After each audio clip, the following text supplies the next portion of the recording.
Hello दोस्तों, मैं हूं डॉक्टर शिवराज सिंह। स्वागत है आपका मेरे चैनल हिस्ट्री विद सिंह में। दोस्तों, आशा है आप लोग अच्छे से होंगे, बढ़िया अपनी पढ़ाई कर रहे होंगे।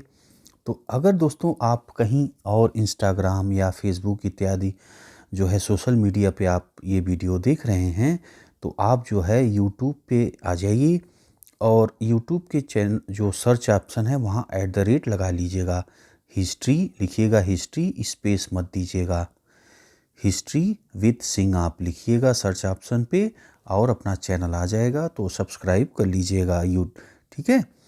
तो क्या होगा कि इसलिए मैं बोल रहा हूँ कि यूट्यूब पे मैं सबसे पहले इसे अपलोड करता हूँ वीडियो को, ठीक है।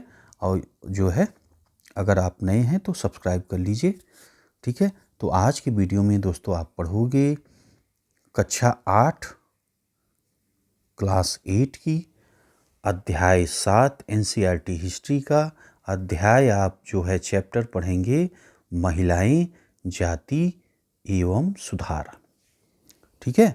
इस आज की वीडियो में ये जो है अध्याय आप पढ़ेंगे। आज का जो अध्याय है दोस्तों, ये आप एक ऐसी प्रथा के बारे में आप पढ़ोगे ना जो आपको हिला के रख देगा। आप जान लीजिए, आप कहोगे ऐसा भी भारत में होता था। आप देखिए आज का जो अध्याय है पूरा जो है देखिएगा, बहुत सारी जानकारी आज के वीडियो में आपको मिलने वाली हैं, तो बिल्कुल बिल्कुल भी स्किप नहीं करिएगा।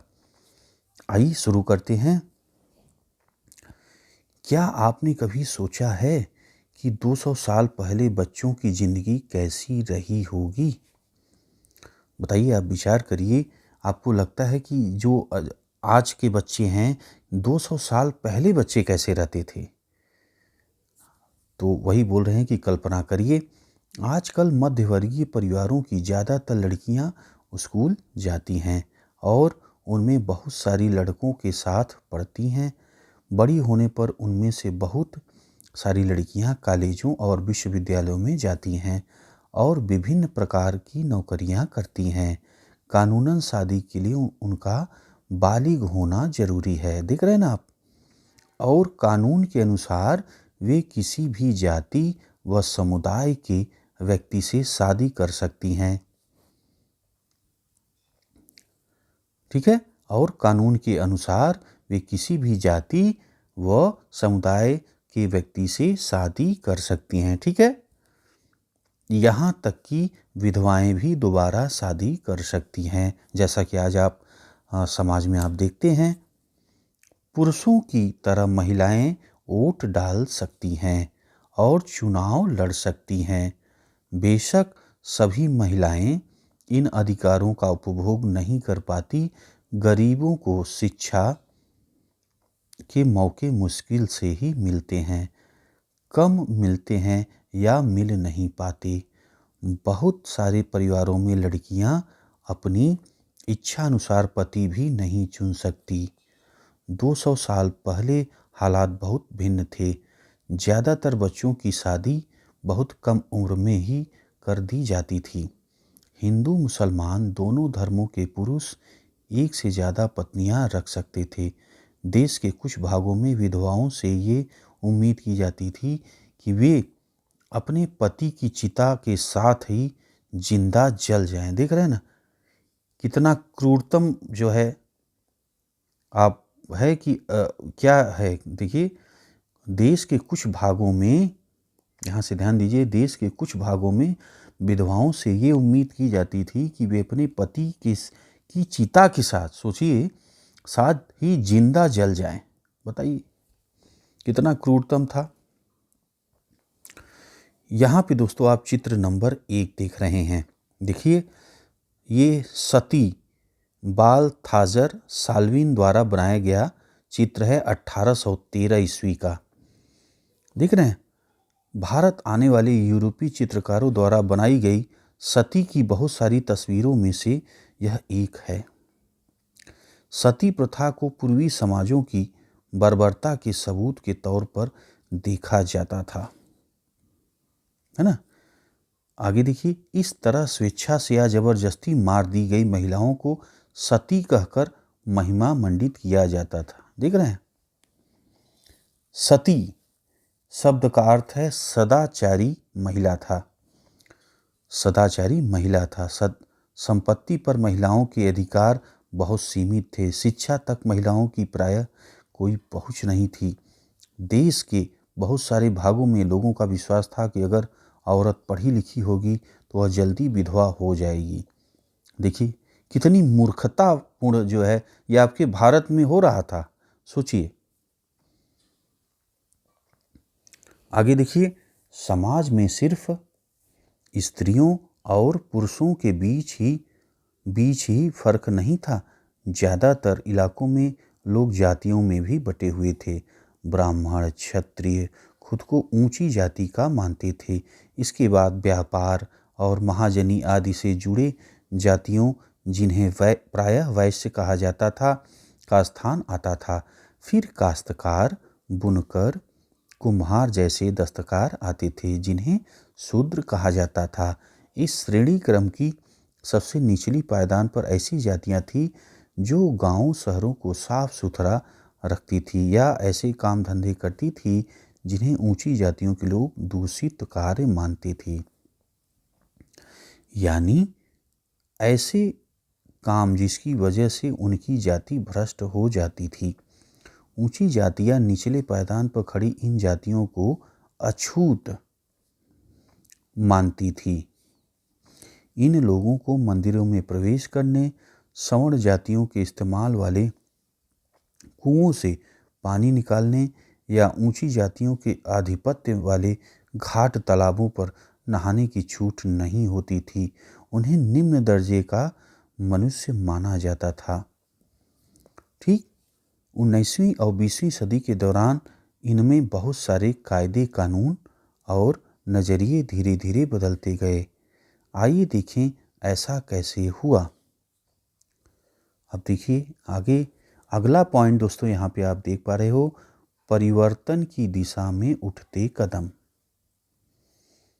ठीक 19वीं सदी की शुरुआत में हमें सामाजिक रीति रिवाजों और मूल मान्यताओं से संबंधित बहस, मुबाहिसे और चर्चाओं का स्वरूप बदलता दिखाई देता है। क्या दिखाई दे रहा है? ध्यान से दीजिए, ध्यान से देखिएगा, बिल्कुल सुनिए, रोक रोक कर ही वीडियो देखिए लेकिन पूरा देखिए। ठीक है, तो ध्यान से देखिए।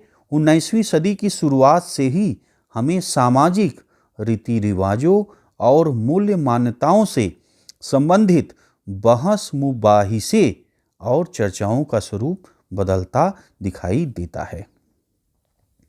ठीक 19वीं सदी की शुरुआत यानी क्या है? 19वीं यानी 1800 ईस्वी की शुरुआत। ठीक से 1800 ईस्वी की शुरुआत से, ठीक, इसकी एक अहम वजह यह थी कि संचार के नए तरीके विकसित हो रहे थे। पहली बार किताबें, अखबार, पत्रिकाएं, पर्चे और पुस्तिकाएं छप रही थी। ये चीज़ें न केवल पुराने साधनों के मुकाबले सस्ती थी बल्कि उन पांडुलिपियों के मुकाबले ज़्यादा लोगों की पहुंच में भी थी। ठीक है, पांडुलिपि के बारे में आप पढ़े हैं पीछे, जिनके बारे में आप कक्षा 7 में पढ़ चुके हैं। लिहाजा आम लोग भी इन चीज़ों को पढ़ सकते थे। उनमें बहुत सारे अपनी भाषाओं में लिख सकते थे और अपने विचार व्यक्त कर सकते थे। नए शहरों में तमाम तरह के सामाजिक, राजनैतिक, आर्थिक और धार्मिक मुद्दों पर पुरुषों और कभी-कभी महिलाओं के बीच चर्चा होती रहती थी। ये चर्चाएं आम जनता तक पहुंच सकती थी और सामाजिक परिवर्तन के आंदोलनों से जुड़ी होती थी। ठीक है, इस तरह की बहसें अक्सर भारतीय सुधारकों और सुधार संगठनों की तरफ से शुरू होती थी। राजा राम मोहन राय 1772 ईस्वी से 1833 ईस्वी तक इनका समय है। इसी तरह के एक सुधारक थे। ठीक है, राजा राम मोहन राय।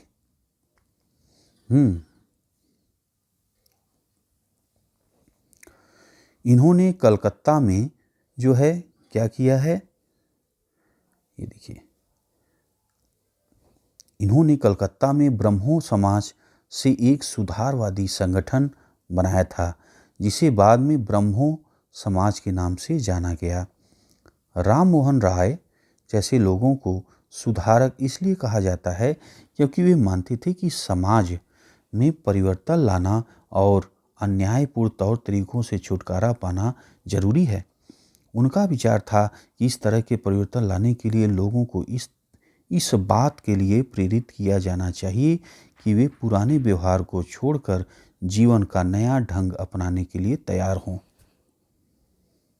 समझ रहे हैं? राम मोहन राय जैसे लोगों को सुधारक इसलिए कहा जाता है क्योंकि वे मानते थे कि समाज में परिवर्तन लाना और अन्यायपूर्ण तौर तरीकों से छुटकारा पाना जरूरी है। समझ रहे हैं ना? उनका विचार था कि इस तरह के परिवर्तन लाने के लिए लोगों को इस बात के लिए प्रेरित किया जाना चाहिए कि वे पुराने व्यवहार को छोड़कर जीवन का नया ढंग अपनाने के लिए तैयार हों।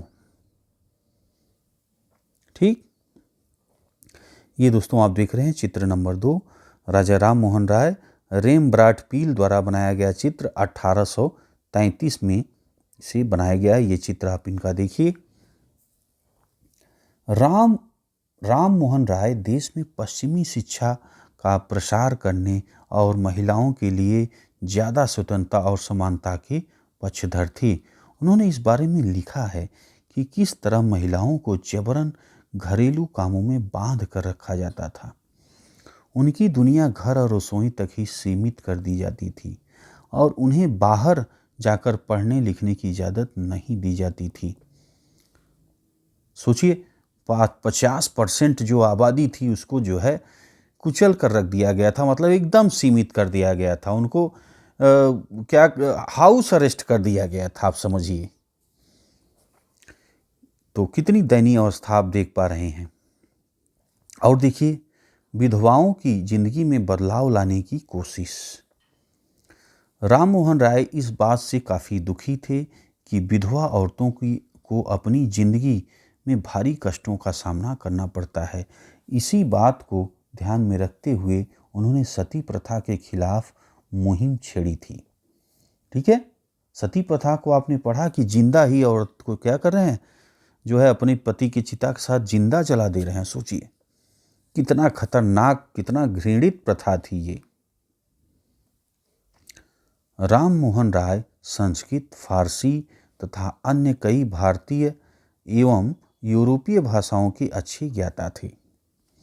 उन्होंने अपने लेखन के जरिए सिद्ध करने का प्रयास किया कि प्राचीन ग्रंथों में विधवाओं को जलाने की अनुमति कहीं नहीं दी गई है। दिख रहे हैं? जैसा कि आपने अध्याय 6 में पढ़ा, 19वीं सदी के प्रारंभ तक बहुत सारे अंग्रेज अफसर भी भारतीय परंपराओं और रीति रिवाजों की आलोचना करने लगे थे। वे राम मोहन राय के विचारों को सही मानते थे क्योंकि उनकी एक विद्वान व्यक्ति के रूप में प्रतिष्ठा थी। फलस्वरूप 1829 ठीक है में सती प्रथा पर पाबंदी लगा दी गई। राम मोहन राय इस अभियान के लिए रणनीति अपनाई, उसे बाद के सुधारकों ने भी अपनाया। जब भी वे किसी हानिकारक प्रथा को चुनौती देना चाहते तो अक्सर प्राचीन धार्मिक ग्रंथों में से ऐसे श्लोक या वाक्य ढूंढने का प्रयास करते जो उनकी सोच का समर्थन करती हों। ठीक है, इसके बाद वे दलील देते थे कि संबंधित वर्तमान रीति रिवाज प्रारंभिक परंपरा के खिलाफ हैं। ठीक है, तो वो ये उनका स्टाइल था। अब यहाँ पे दोस्तों आप देख रहे हो चित्र नंबर 3, कुंडों पर झूलने का त्योहार। ये देखिए, आप कुंडों पे झूलते हुए दिखाई दे रहे हैं। इस लोकप्रिय त्योहार में भक्त पारंपरिक अनुष्ठानों के तहत अजीब तरह से कष्ट सहने का अभ्यास करते थे। वे अपनी खाल में कुंडा भेद कर एक झूले पर लटक जाते थे। बताइए, 19वीं शताब्दी के पूर्वार्ध में जब यूरोपीय अफसरों ने भारतीय रीति रिवाजों और अनुष्ठानों को बर्बर कहकर उनकी आलोचना शुरू की तो इस त्योहार की खास तौर से आलोचना की गई। अब सोचिए कि अपनी खाल, ये देख रहे हैं ना, अपनी खाल में जो है कुंडा भेद कर झूले पर लटक जाते थे। बताइए अब कितना दर्दनाक जो है एहसास होगा, कितना दर्द होगा। अब ये अनुष्ठान हो रहा है।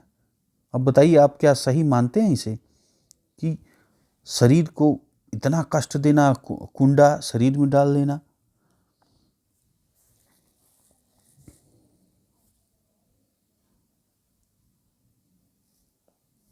आगे देखिए दोस्तों, स्रोत नंबर 1 यहाँ पे है। पहले हम उन्हें लकड़ियों में बांध देते हैं। देखिए, राम मोहन राय अपने विचारों का प्रसार करने के लिए बहुत सारे पर्चे लिखे थे। उनमें से कुछ पर्चे किसी खास रिवाज के समर्थक और आलोचकों के बीच बहस के रूप में दिखाए गए थे। सती प्रथा के बारे में इसी तरह का एक उदाहरण देखिए। सती समर्थक, लीजिए भाई, उसके समर्थक भी थे। सोचिए, इतना क्रूर प्रथा के समर्थक भी थे। अब तर्क क्या है ये भी समझिए। औरतें कुदरती तौर पर कम समझदार, अच्छा, बिना दृढ़ संकल्प वाली भरोसे के योग्य नहीं होती हैं। ठीक है, उनमें से बहुत सारी खुद ही अपने पति के मृत्यु के बाद उनके साथ जाने की कामना करने लगती हैं, परंतु वे कहीं धधकती आग से भाग न निकले, इसलिए पहले हम उन्हें चिता की लकड़ियों में कसकर बांध देते थे। सोचिए यार, कितनी हैवानियत यहाँ पे। देखिए तर्क कितना घटिया दे रहे हैं कि औरतें कुदरती तौर पर कम समझदार, बिना दृढ़ संकल्प वाली, भरोसे के योग्य नहीं होती, उनमें बहुत सारी खुद ही अपने पति की मृत्यु के साथ बाद उनके साथ जाने की कामना करती हैं। बताइए, कोई खुद से मरेगा? कितना घटिया तर्क जो है दे रहे हैं। अब देखिए सती विरोधियों का क्या तर्क है। देखिए इसी तरह दोस्तों, आप लोग कोई भी चीज़ अगर पढ़िए या देखिए तो अपने दिमाग से सोचिए, समझिए, फिर उसको ग्रहण करिए। ऐसा कोई वीडियो आपने देख लिया, आप जो है आवेश में आ गए। आपने कोई चीज़ पढ़ ली, उल्टा सीधा आप आवेश में आ गए। नहीं, कौन कैसा तर्क दे रहा है। जैसे ये तर्क देख रहे हैं ना, अब ये किस तरह का ये तर्क दे रहा है कि सती सही है। तो कोई भी चीज़ आप पढ़िए, कोई कुछ कर रहा है, पहले आपने जो पढ़ाई की, जो आपके पास बुद्धि विवेक है, उससे सोचिए, समझिए, फिर जो है आगे का डिसीजन लीजिए भाई, है ना। बहुत जल्दी आप लोग आवेश में मत आया करिए। बहुत चीज़ें दुनिया में आप देखिए, कोई वीडियो डाल दिया, कुछ हो गया, बस जो है उसके पीछे जो है बच्चे लोग अपना देने लगे, अपनी सलाह देने लगे, उसके पीछे जो है उसके पीछे आवेश में आ जा रहे हैं। तो ये गलत है ना भाई। जो काम कर रहा है पता नहीं उसकी मंशा क्या है, वो क्यों ऐसा वीडियो कर रहा है, या क्यों ऐसा लिख रहा है, या क्यों वो दिखा रहा है ना। तो उसको, चीज़ों को आप लोग दोस्तों समझिए, ठीक है, फिर जो है कोई अपना डिसीजन लीजिए, है ना। अब देखिए सती विरोधी, आप लोगों ने महिलाओं को अपनी स्वाभाविक क्षमता का प्रदर्शन करने का सही मौका ही कब दिया? देखिए बिल्कुल सही कह रहे हैं। फिर भला तुम ये कैसे कह सकते हो कि उनमें समझ नहीं होती? अगर ज्ञान और शिक्षा के बाद भी कोई व्यक्ति न समझ सकता हो या पढ़ाई गई चीज़ों को ग्रहण न कर पाए तो हम उसे अक्षम मान सकते, परंतु अगर तुम औरतों को पढ़ने का मौका ही नहीं दोगे तो तुम उन्हें कमतर कैसे कह सकते हो? देख रहे हैं ना, माने पढ़ने भी नहीं दोगे, सिखाओगे भी नहीं, और वो जो है और कहोगे कि ये जो है मूर्ख है, कम समझदार है ना। चलिए आगे पढ़िए दोस्तों। उदाहरण के लिए प्रसिद्ध सुधारक ईश्वर चंद्र विद्यासागर ने विधवा विवाह के पक्ष में प्राचीन ग्रंथों का भी हवाला दिया था। अंग्रेज सरकार ने उनका यह सुझाव मान लिया और 1856 ईस्वी में विधवा विवाह के पक्ष में एक कानून पारित कर दिया। जो विधवाओं के विवाह का विरोध करते थे ठीक है, उन्होंने विद्यासागर का भी विरोध किया, यहाँ तक कि उनका बहिष्कार कर दिया। 19वीं सदी के उत्तरार्ध तक विधवा विवाह के पक्ष में चलाया जा रहा आंदोलन देश के अन्य भागों में फैल गया। मद्रास प्रेसिडेंसी के तेलुगु भाषी इलाकों में वीरेशलिंगम पंतुलु ने विधवा विवाह के समर्थन में एक संगठन बनाया। लगभग उसी समय बंबई में युवा बुद्धिजीवियों और सुधारकों ने भी विधवा विवाह के प्रचार और प्रसार का संकल्प लिया। उत्तर में आर्य समाज की स्थापना करने वाले स्वामी दयानंद सरस्वती ने भी विधवा विवाह का समर्थन किया।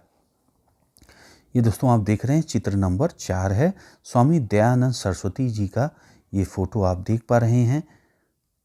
ठीक है, खड़ा हूँ, देखिए छड़ी रखे हैं, बैठे हुए हैं बैठकर। दयानंद ने 1875 ईस्वी में आर्य समाज की स्थापना की। आर्य समाज ने हिंदू धर्म को सुधारने का प्रयास किया था। ठीक है,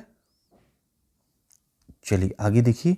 इसके बावजूद विवाह करने वाली विधवा महिलाओं की संख्या काफ़ी कम थी। विवाह करने वाली विधवाओं को समाज में आसानी से स्वीकार नहीं किया जाता था। इस तरह रूढ़िवादी तबके इस नए कानून का विरोध करते रहे। ये देखिए चित्र नंबर 5 है दोस्तों, ईश्वर चंद्र विद्यासागर का ये फोटो आप देख पा रहे हैं। लड़कियां स्कूल जाने लगती हैं। अगला पॉइंट, बहुत सारे इलाकों को लगता था कि महिलाओं की दशा सुधारने के लिए बहुत सारे सुधारकों, माफ कीजिएगा, बहुत सारे सुधारकों को लगता था कि महिलाओं की दशा सुधारने के लिए लड़कियों को शिक्षित करना जरूरी है। कलकत्ता में विद्यासागर और बंबई में बहुत सारे अन्य सुधारकों ने लड़कियों के लिए स्कूल खोले। 19वीं सदी के मध्य में जब इस तरह के प्रारंभिक स्कूल खुले तो बहुत सारे लोग उनसे डरते थे। ठीक है, लोगों को यह भय था कि स्कूल वाली लड़कियों को घर से निकाल ले जाएंगे और उन्हें घरेलू कामकाज नहीं करने देंगे। स्कूल जाने के लिए लड़कियों को सार्वजनिक स्थानों से गुजर कर जाना पड़ता था। बहुत सारे लोगों को लगता था कि इससे लड़कियां बिगड़ जाएंगी। उनकी मान्यता थी कि लड़कियों को सार्वजनिक स्थानों से दूर रहना चाहिए। फलस्वरूप 19वीं सदी में पढ़ने लिखने वाली ज़्यादातर महिलाओं को उनके उदार विचारों वाले पिता या पति की देखरेख में घर पर ही पढ़ाया जाता रहा। कई महिलाओं ने बिना किसी मदद के ही खुद ही पढ़ना लिखना सीखा।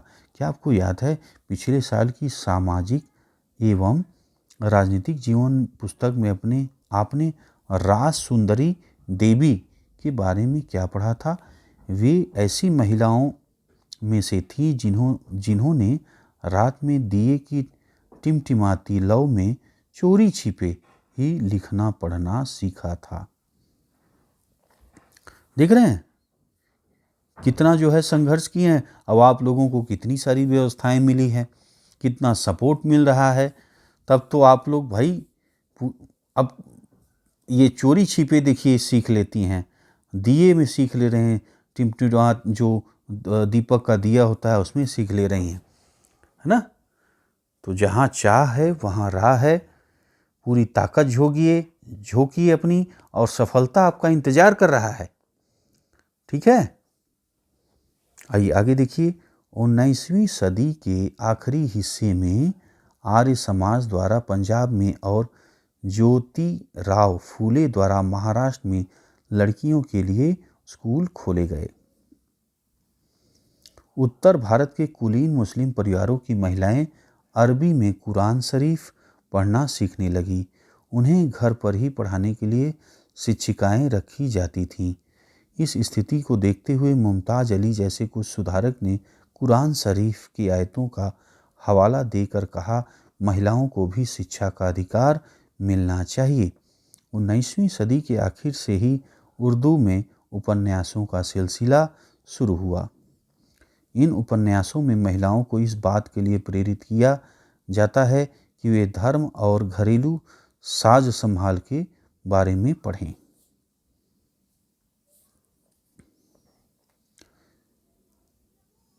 यहाँ आप दोस्तों देख रहे हैं चित्र नंबर 6। हिंदू महाविद्यालय की छात्राएं, समय है 1875 ईस्वी का। ये फोटो आप देख पा रहे हैं।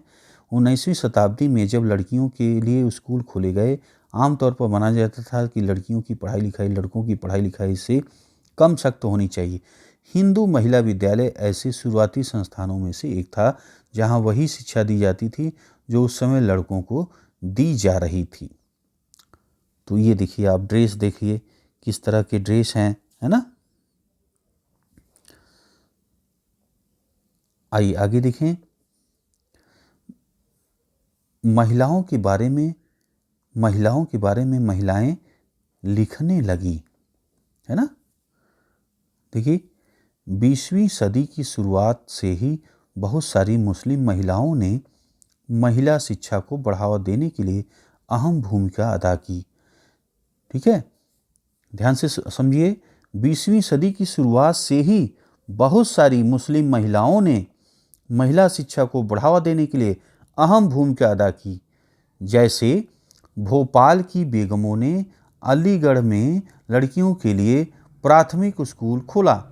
बेगम रुकैया सखावत हुसैन भी इस दौर की एक प्रभावशाली महिला थी, जिन्होंने कलकत्ता और पटना में मुस्लिम लड़कियों के लिए स्कूल खोले। वह रूढ़िवादी विचारों की कटु आलोचक थी और उनका मानना था कि प्रत्येक धर्म की धार्मिक नेताओं ने औरतों को निचले दर्जे पर रखा है। देख रहे हैं, ये देखिए चित्र नंबर 7, पंडित रमाबाई का ये चित्र आप देख पा रहे हैं दोस्तों। 1880 ईस्वी के दशक तक आते आते भारतीय महिलाएं विश्वविद्यालयों में प्रवेश लेने लगी थी। ठीक है, कब? 1880 के दशक तक आते आते भारतीय महिलाएं जो है क्या कर रही हैं, विश्वविद्यालय में प्रवेश लेने लगी थी। उनमें से कुछ चिकित्सक और कुछ शिक्षिका बन गई। बहुत सारी महिलाएं लिखने लगी और उन्होंने समाज में महिलाओं की स्थिति पर अपने आलोचनात्मक विचार प्रकाशित किए। पूना में घर पर ही रहकर शिक्षा प्राप्त करने वाली ताराबाई शिंदे ने स्त्री पुरुष तुलना नाम से किताब प्रकाशित की, जिसमें पुरुषों और महिलाओं के बीच मौजूद सामाजिक फर्कों की आलोचना की गई थी। संस्कृत की महान विद्वान पंडित रमाबाई का मानना था कि हिंदू धर्म महिलाओं का दमन करता है। उन्होंने ऊंची जातियों की हिंदू महिलाओं की दुर्दशा पर एक किताब भी लिखी थी। ठीक है, उन्होंने पूना में एक विधवा गृह की स्थापना की, जहां ससुराल वालों के हाथों अत्याचार झेल रही महिलाओं को पनाह दी जाती थी। वहां महिलाओं को ऐसी चीज़ें सिखाई जाती थी जिनके सहारे वे अपनी रोजी रोटी चला सकें।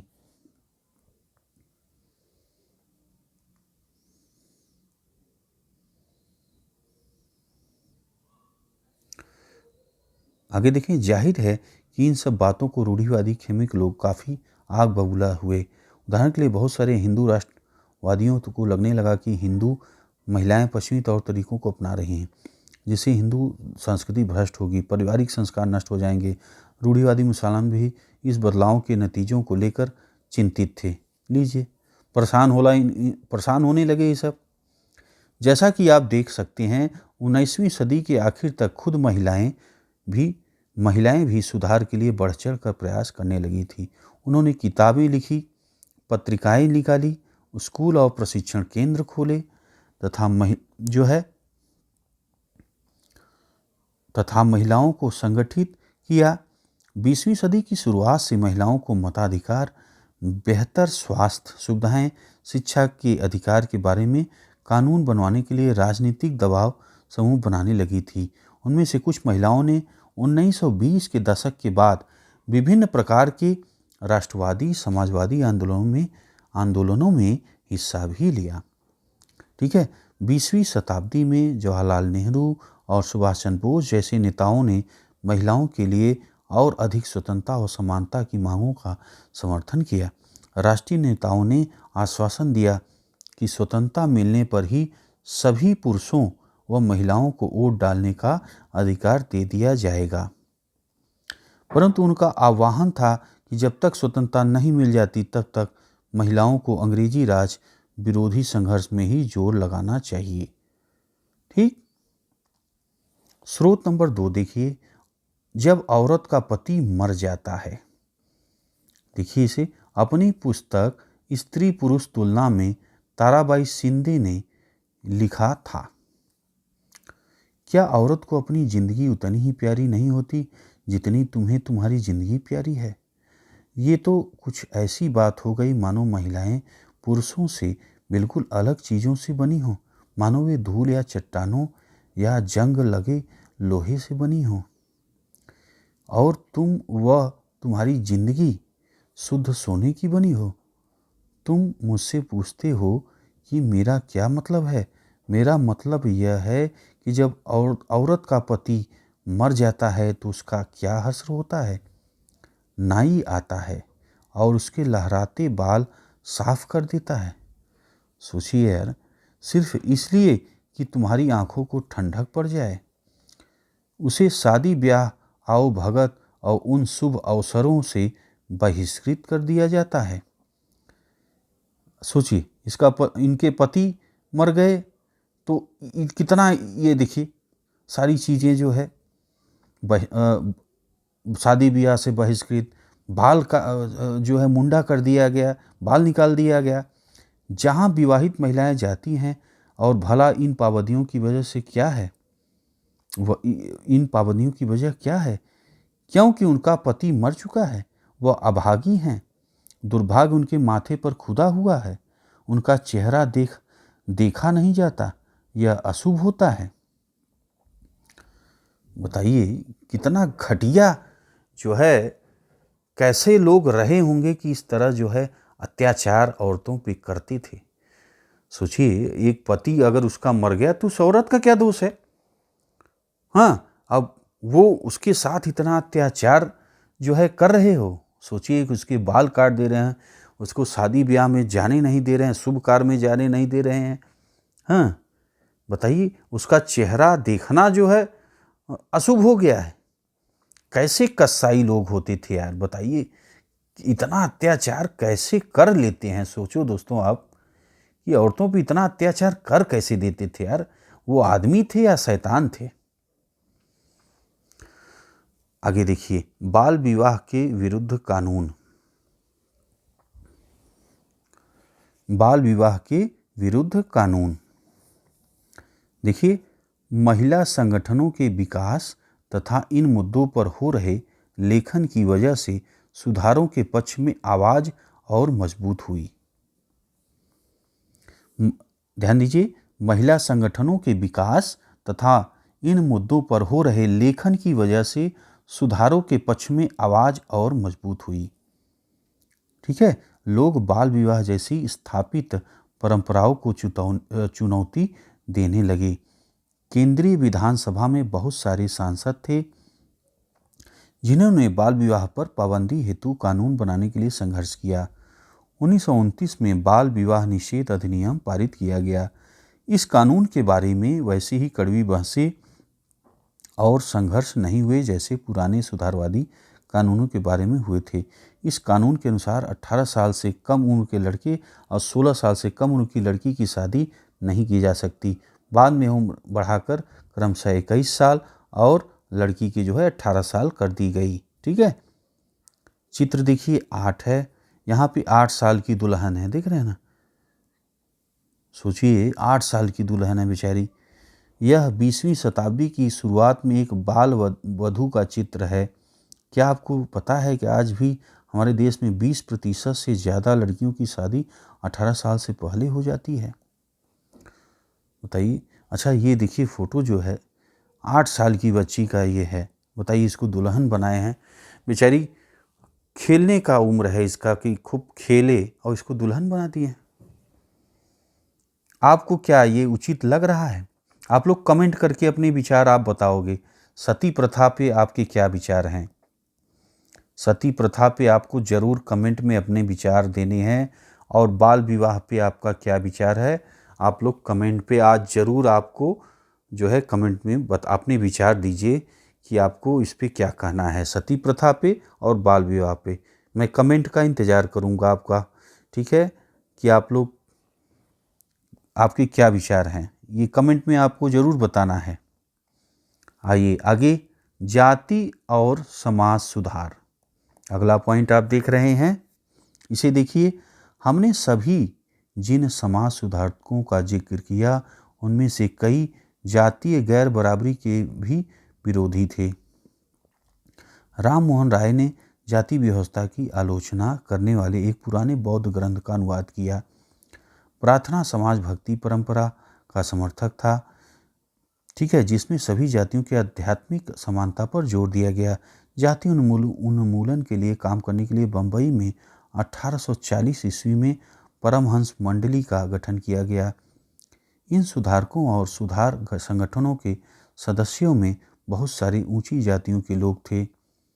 गुप्त बैठकों में यह सुधारक भोजन और स्पर्श जैसे मामलों में जातीय कायदे कानूनों का उल्लंघन करते थे, जिससे अपने जीवन में भी जातीय पूर्वाग्रहों और बंधनों से निजात पा सके।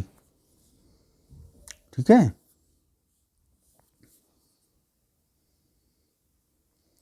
कई लोग ऐसे थे जाति आधारित समाज व्यवस्था होने वाले अन्याय के विरुद्ध थे।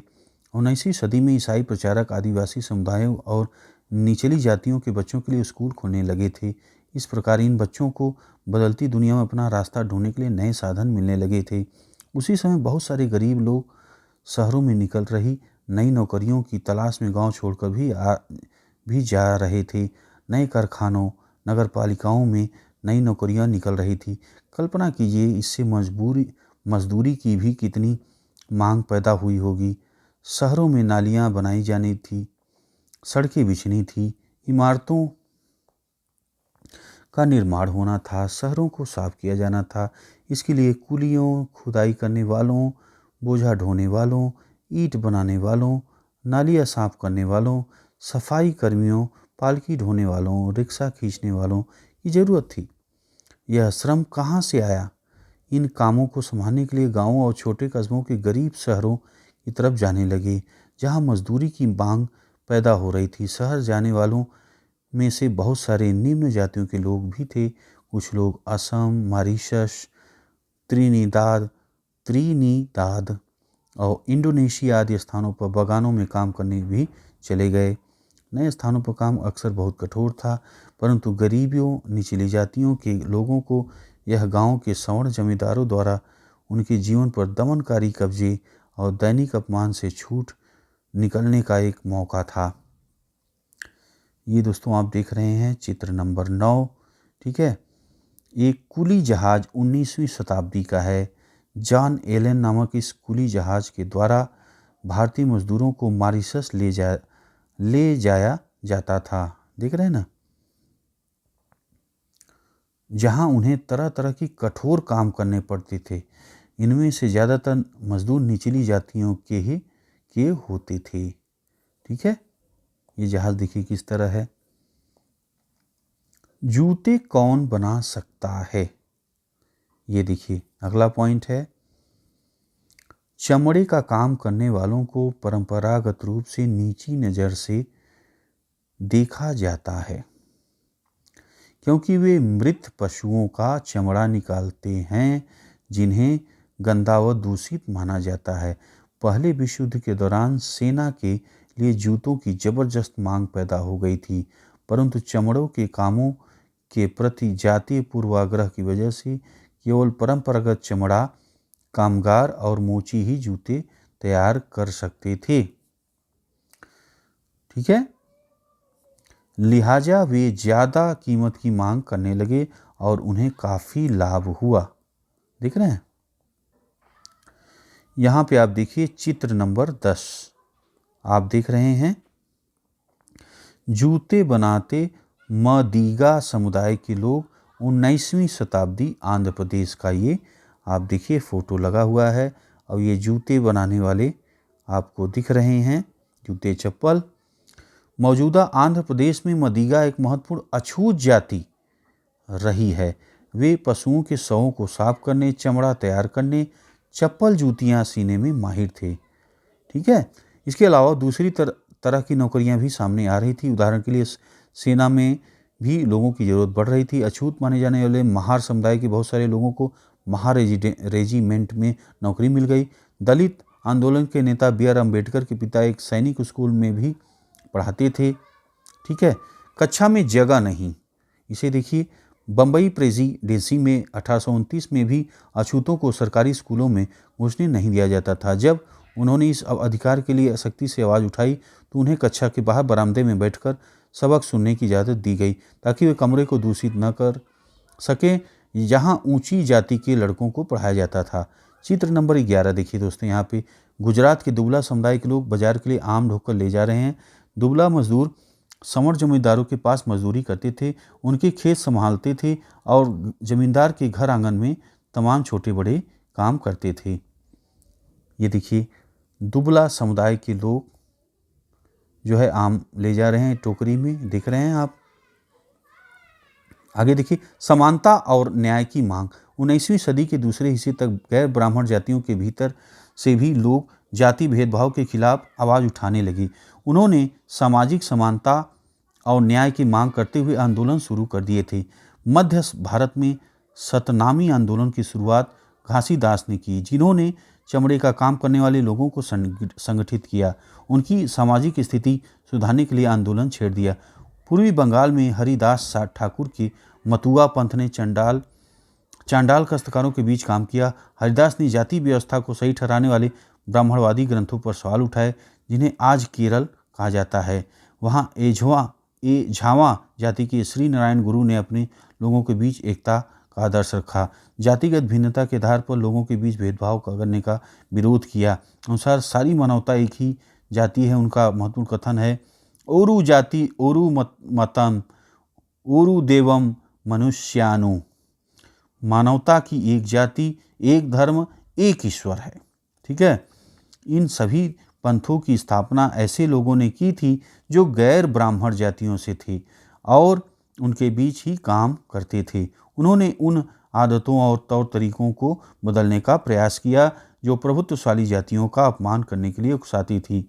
उन्होंने अधीनस्थ जातियों को स्वाभिमान का भाव पैदा करने का प्रयास किया।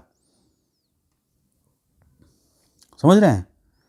ध्यान से एक बार पढ़िए इसे जो है, इन सभी पंथों की स्थापना ऐसे लोगों ने की है जो गैर ब्राह्मण जातियों से थे और उनके बीच ही काम करते थे।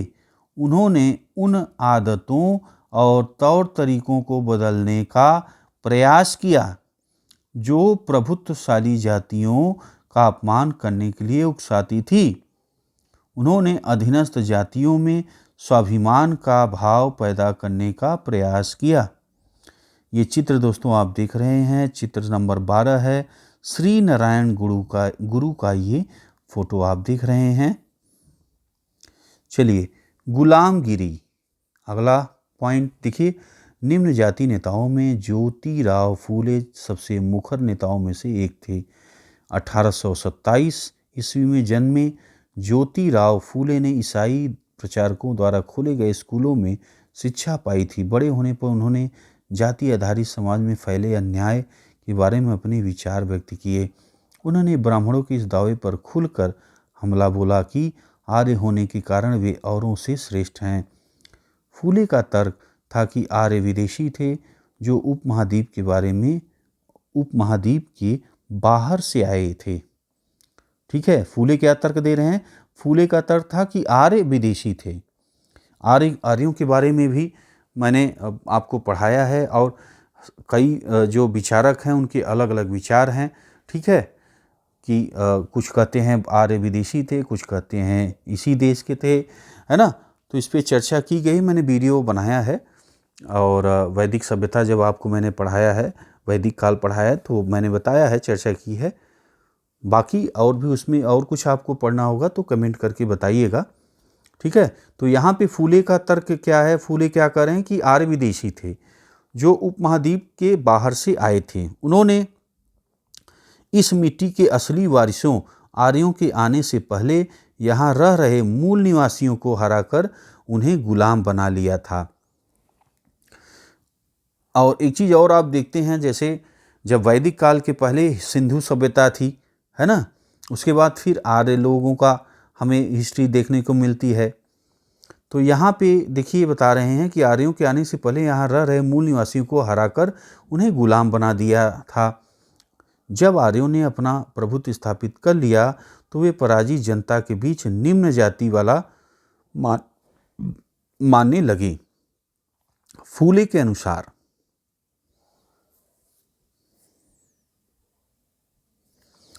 ध्यान दीजिए, जब आर्यों ने अपना प्रभुत्व स्थापित कर लिया, ठीक है, तो वे पराजित जनता, जो पराजित जनता थी, को नीच निम्न जाति वाला मानने लगे।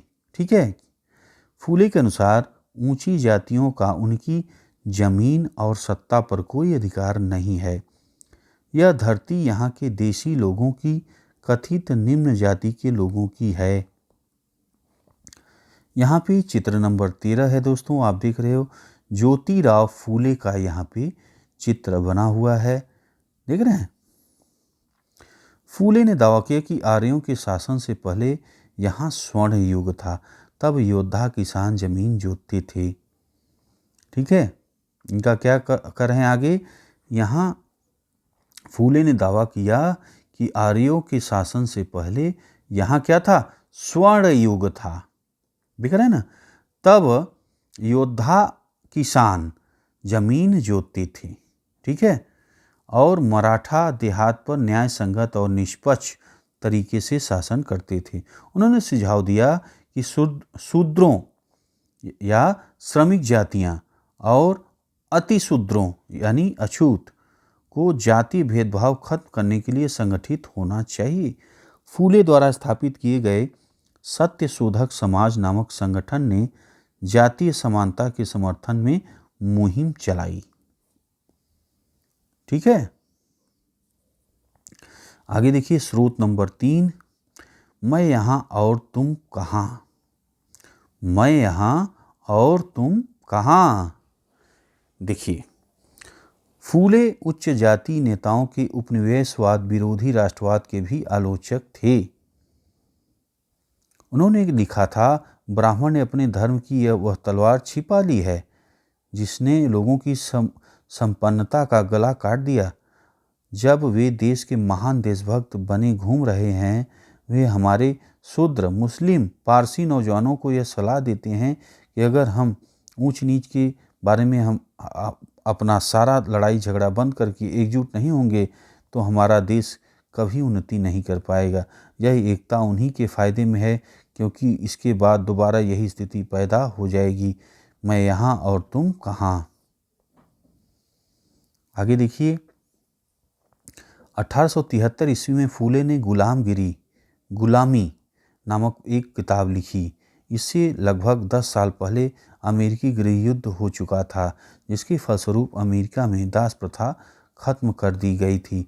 फूले ने अपनी पुस्तक उन सभी अमेरिकियों को समर्पित की जिन्होंने गुलामों की मुक्ति दिलाने के लिए संघर्ष किया।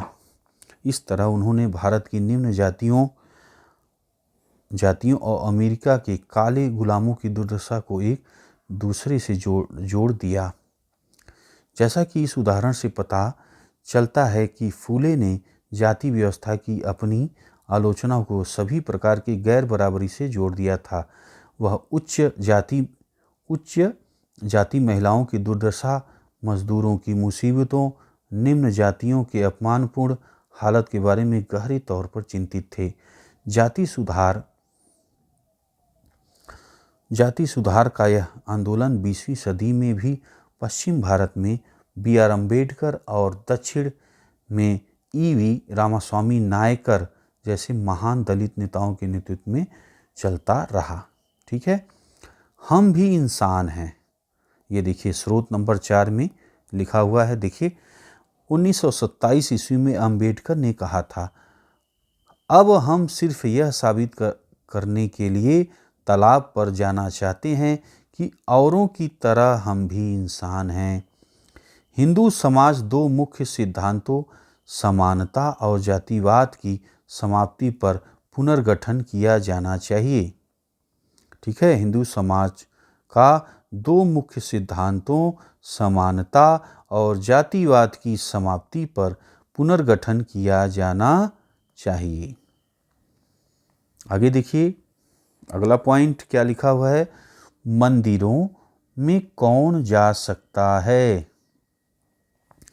देखिए, अंबेडकर एक महार परिवार में पैदा हुए थे।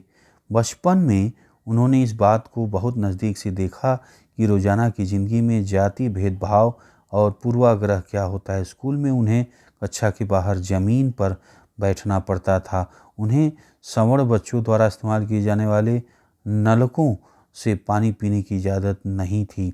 स्कूल की पढ़ाई पूरी करने के बाद उन्हें उच्च अध्ययन के लिए अमेरिका जाने हेतु फेलोशिप मिल गई थी। 1919 ईस्वी में भारत लौटने पर उन्होंने समकालीन समाज में उच्च जातीय सत्ता संरचना पर काफ़ी लिखा।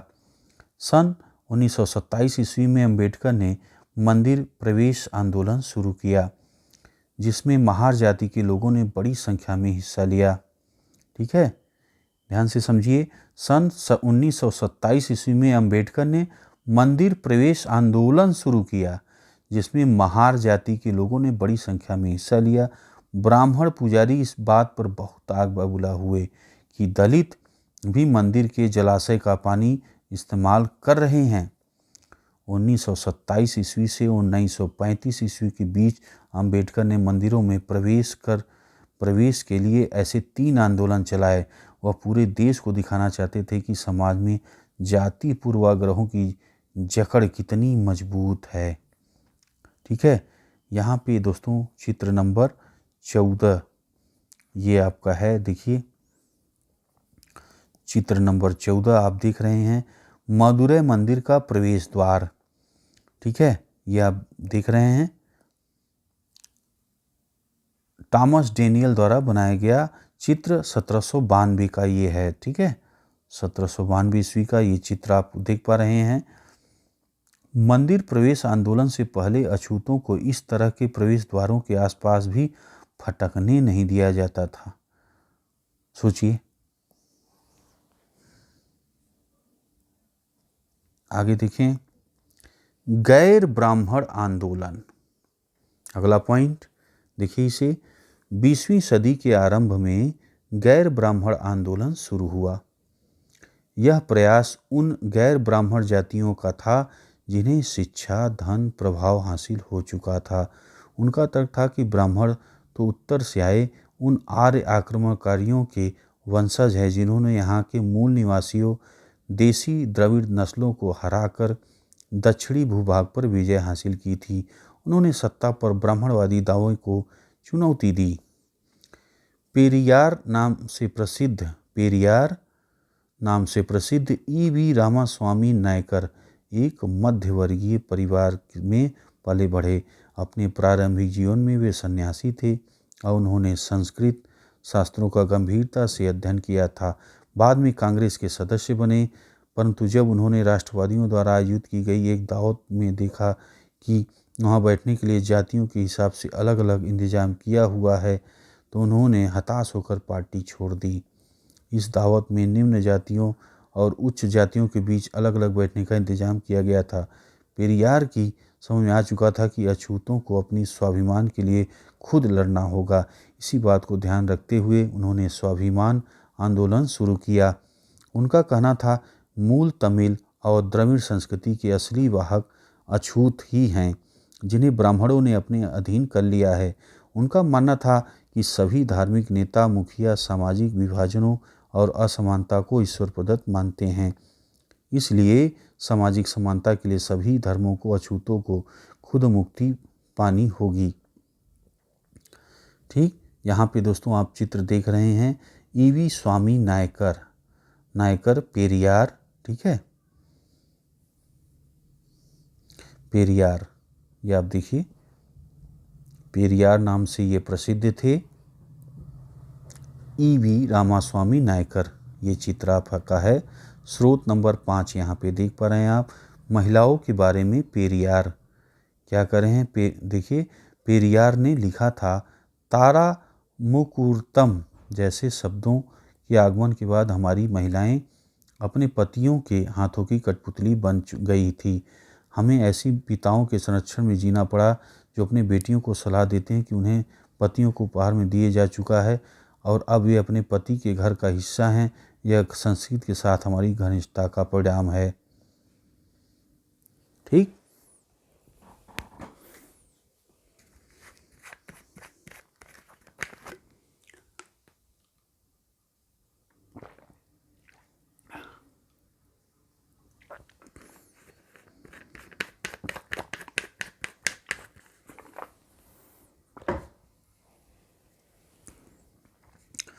आगे देखें। पेरियार हिंदू वेद पुराणों के कट्टर आलोचक थे। खास तौर से मनु द्वारा रचित संहिता, भगवद गीता, रामायण के वे कटु आलोचक थे। उनका कहना था कि ब्राह्मणों ने निचली जातियों पर अपनी सत्ता तथा महिलाओं पर पुरुषों का प्रभुत्व स्थापित करने के लिए इन पुस्तकों का सहारा लिया है। ये दलीलें लोगों को सहज रास नहीं आई। निम्न जातीय नेताओं के भाषणों, विचारपूर्ण लेखन और आंदोलनों से उच्च जातीय राष्ट्रवादी नेताओं के बीच कुछ आत्ममंथन और आत्म आलोचना की प्रक्रिया शुरू हुई। परंतु रूढ़िवादी हिंदू समाज ने भी उत्तर में सनातन धर्म सभाओं तथा भारत धर्म महामंडल और बंगाल में ब्राह्मण सभा जैसे संगठनों के जरिए इन रुझानों का सख्ती से विरोध किया। इन संगठनों का मकसद यही था कि हिंदू धर्म में जाति ऊंची नीच को महत्व दिया जाता है, उन पर कोई आँच ना आए। वे साबित करना चाहते थे। इस बात को धार्मिक ग्रंथों में भी मान्यता मिली हुई है। औपनिवेशिक काल में भी जाति के सवाल पर बहस और संघर्ष चलते रहे और ये आज भी जारी हैं। सुधारों के लिए संगठित होना। देखिए, ये चित्र आप देख रहे हैं 16 नंबर। केशव चंद्र सेन ब्रह्मो समाज के मुख्य नेताओं में से एक हैं। केशव चंद्र सेन का ये आप फोटो है, देख रहे हैं। ब्रह्मो समाज की स्थापना 1830 में की गई। यह संस्था सभी प्रकार की मूर्ति पूजा, बलि के विरुद्ध थी। इसके अनुयायी उपनिषदों में विश्वास रखते थे। ठीक है। यह संस्था सभी प्रकार की क्या करती थी? मूर्ति पूजा, बलि के विरुद्ध थी। इसके अनुयायी उपनिषदों में विश्वास रखते थे। इसके सदस्यों अन्य धार्मिक प्रथाओं परंपराओं की आलोचना करने का अधिकार नहीं था। समझ रहे हैं? इसके सदस्यों को अन्य धार्मिक प्रथाओं या परंपराओं की आलोचना करने का अधिकार नहीं था। ब्रह्मो समाज ने विभिन्न धर्मों के आदर्शों, खासतौर से हिंदुत्व, ईसाई धर्म के विचारों की आलोचनात्मक व्याख्या करते हुए नकारात्मक सकारात्मक पहलुओं पर प्रकाश डाला। आगे देखिए, हेनरी, ये देखिए चित्र नंबर 17, हेनरी डेरोजियो का ये फोटो है, आप देख रहे हैं।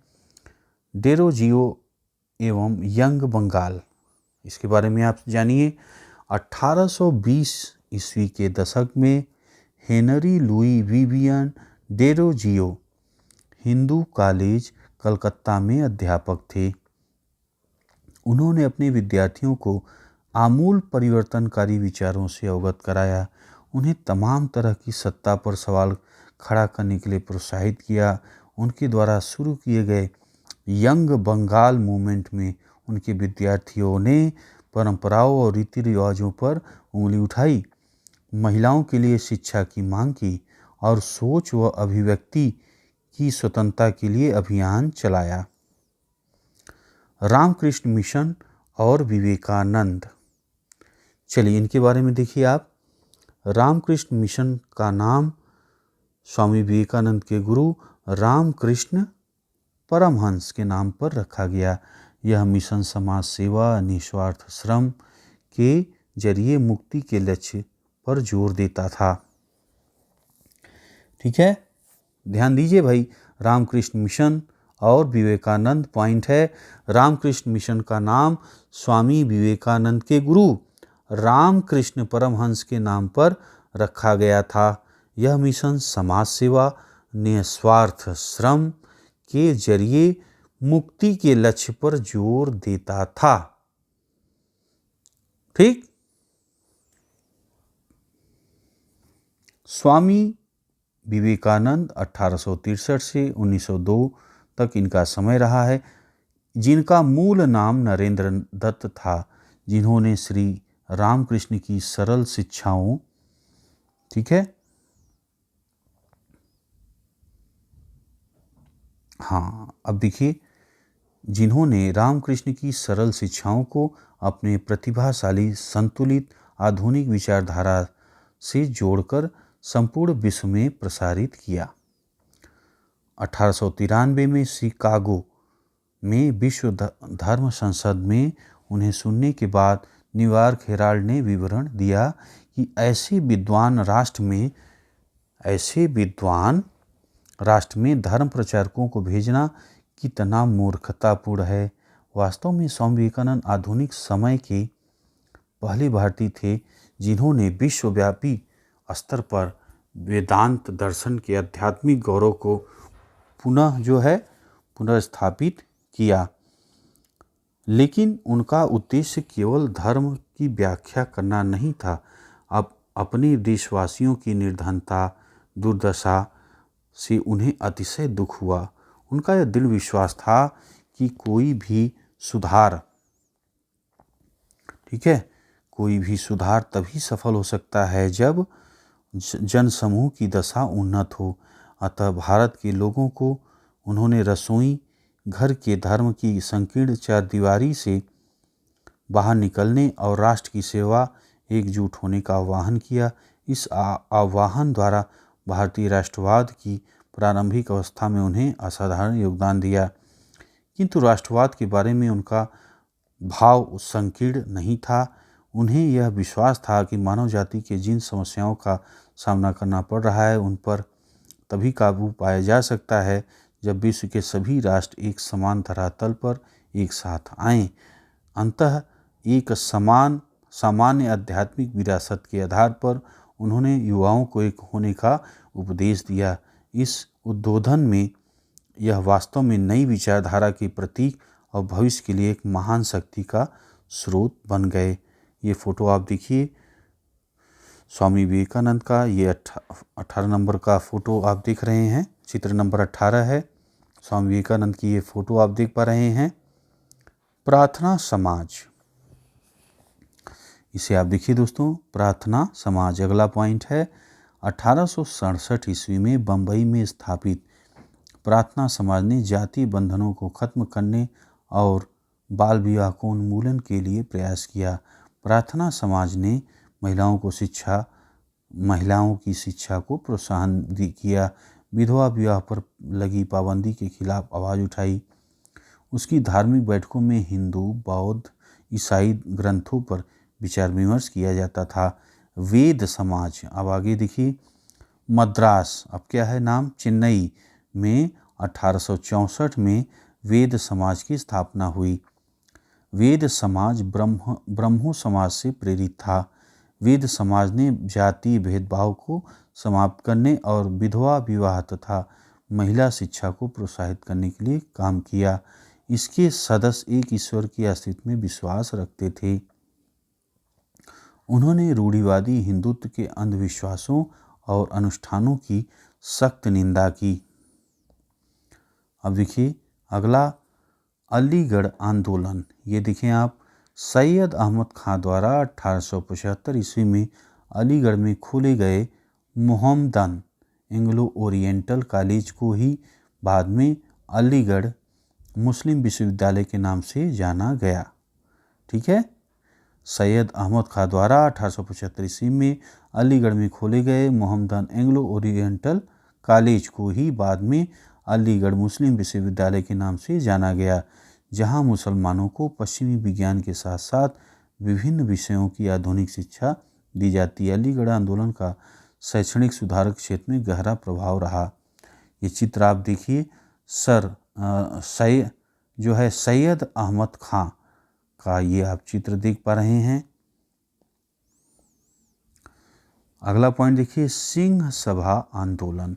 सिखों के सुधारवादी संगठन के रूप में सिंह सभाओं की स्थापना 1873 ईस्वी में अमृतसर में शुरू हुई थी। बाद में 1879 में लाहौर में भी सिंह सभा का गठन किया गया।